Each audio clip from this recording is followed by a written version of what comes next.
The Order of the Arrow is Scouting's national honor society. It was founded to serve a purpose. It caused the Scout oath and law to spring into action as a living part of each Scout. You are gathered now to elect Scouts to be candidates for membership in the Order. This is the first step in becoming an Arrowman, as our members are called. But before you begin your unit election, I'd like to take a few minutes and tell you about the OA. The Order of the Arrow was founded in 1915 at Treasure Island, the scout camp of Philadelphia Scout Council.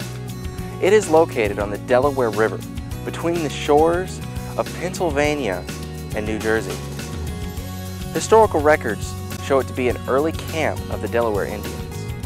In May of 1915, a young man named E. Goodman was selected to serve as camp director of Treasure Island for the summer. He had been a scoutmaster in Philadelphia and had considerable experience in scouting and camping. He was only 24 years old, but would soon become the founder of the Order of the Arrow. His assistant camp director that year was Carroll Edson. Both men took their appointments at Treasure Island very seriously and spent considerable time doing reading and research to better prepare themselves for their responsibilities. In the course of his reading, Goodman learned of camp organizations whose sole purpose was to maintain traditions from season to season. Goodman and Edson decided they wanted to establish a similar organization for their camp. They wanted some distinct way to recognize those scouts who exemplified the scout oath and law in their everyday lives. Since the Delaware Valley is rich in Indian tradition, and the island had been used as an early Native American Indian campground, it seemed only natural to base this order, this honor society, on the legends and the traditions of the Delaware Indian. Soon after camp opened in 1915, Goodman and Edson decided to elect members of their new organization from the troops in camp. They gave it a name, taken from the language of the Delaware Indians, meaning Brotherhood of Cheerful Service. In the beginning, a unique principle was established that non-members of the organization would elect members. This founding principle lasts to this day. In that first year, 25 members were inducted into the Brotherhood. Soon, news of this organization spread to camps, and lodges were established in several nearby states, and then across the nation. Now, decades later, over 1 million members of the Boy Scouts of America have been inducted into the Order of the Arrow. The Order of the Arrow has over 175,000 active Arrowmen. If you've been in Scouts for very long, you've probably heard about the OA.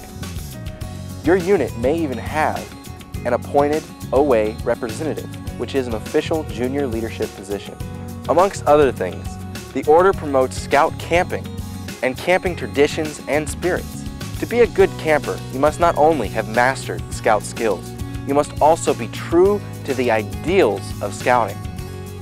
The only way to become a member of the Order of the Arrow is to be approved by your Scoutmaster or coach and be elected by the members of your unit under the age of 21. That's you guys. To be eligible, a Scout must be a registered member of the Boy Scouts of America, be at least a first-class Scout, and have 15 days and nights of Boy Scout camping within the last 2 years, which must include one, but no more than one, long-term camp consisting of 6 consecutive days and 5 nights, like a summer camp. After being elected, the Scout must undergo the Ordeal Experience, which is a series of challenges of his dedication to the high ideals of Scouting and the OA. If the Scout is faithful in meeting these challenges, he takes a solemn pledge of service and is admitted into his local lodge as an Ordeal member of the Order of the Arrow. This universal arrow ribbon and distinctive sash signify membership in the Order of the Arrow. The sash is worn only at OA events, special scouting functions, or when representing the OA. Your lodge has its own activities and projects, but the OA program does not replace the Scout's primary responsibilities to his troop or team. In fact, the Arrowman is expected to give generous service back to his unit for the honor it has extended him. There are over 300 Order of the Arrow lodges and Scout councils throughout the country. some with less than 100 members in rural areas to several thousand members in urban areas. Besides its tradition of service to local units and to the council camping program, the Order of the Arrow also offers exciting leadership and program opportunities that are unique in Scouting. Tonight, you continue our tradition by voting for members of your troop to be candidates for membership in the Order of the Arrow. Any member of your troop who is active and is under the age of 21 is eligible to vote.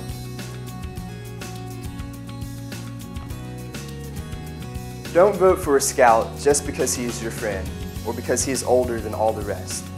What really counts is his loyalty to the Scout Oath and Law. You're expected to think for yourself. There's no campaigning or discussion allowed, and the election is by secret balloting. If you have any questions, you may ask your Scoutmaster or the election team prior to voting. This important decision about your fellow Scouts is totally up to you. Ask yourself a few questions about some of the nominees. Who among you is a friend to all? Who among you gives a helping hand to those in need? Who is cheerful even when they have tiresome jobs to do?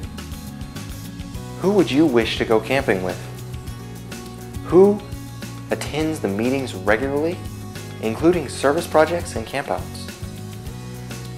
And who among you sets the example by living the Scout Oath and Law in his everyday life? And finally, who can you depend on? You can vote for any or all of the eligible candidates tonight. If you don't want to vote for any of the candidates, you don't feel that they're worthy, turn in a blank ballot. If you're new to your unit and do not feel that you know the candidates well enough to decide wisely, do not turn in a ballot at all, and this will not affect the end ballot result. Only vote for those that the Scoutmaster or coach has declared eligible. Once you've completed your ballot, fold it once and give it to a member of the election team. You have an important decision to make. Becoming a member of the Order of the Arrow is one of the highest honors a Scout can receive. Among the ideals of the Order of the Arrow are brotherhood, cheerfulness, and service. These are the foundation on which our order is based. The OA is a thing of the outdoors, and from outdoor life comes self-reliance, and from the Scout Oath and Law comes personal integrity and character. Among the greatest challenges of the Order of the Arrow is the strengthening of Scouting as a positive outdoor experience and the development of leadership skills in Scouts like you that you can use for the rest of your lives. It is because of our Order's commitment to both leadership and service that has made us the National Honor Society of the Boy Scouts of America. And now, your unit election team will tell you more about your lodge and conduct your unit election.